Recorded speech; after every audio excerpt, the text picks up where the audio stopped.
क्या दोस्तों पवन सिंह का रिकॉर्ड तोड़ पाएंगे खेसारी लाल यादव? चलिए देखते हैं। ट्रेंडिंग खोलते हैं, म्यूज़िक सेक्शन में क्लिक करते हैं और अभी भी जो है सो पवन सिंह का गाना 2 वीक से जो है सो ट्रेंडिंग में बना हुआ है। और इसके नंबर 3 पे आते हैं खेसारी लाल यादव। खेसारी लाल यादव अभी नंबर 3 पे है।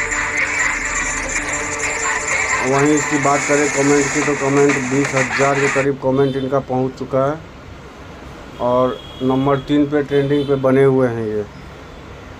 और 1,20,000 इनके लाइक आ गए हैं और 98,000 जो है सो इनके व्यू आ चुके हैं। तो ये भी जो है सो ट्रेंडिंग में बहुत जल्दी आप लोगों को दिखेगा। 20,000 से ज़्यादा इनको लाइक मिला हुआ है। और इनके कमेंट बॉक्स आप चेक करिए।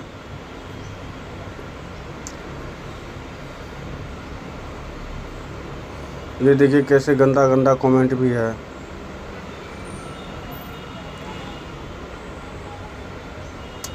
तो ये देखिए ये खेसारी लाल यादव का कमेंट है।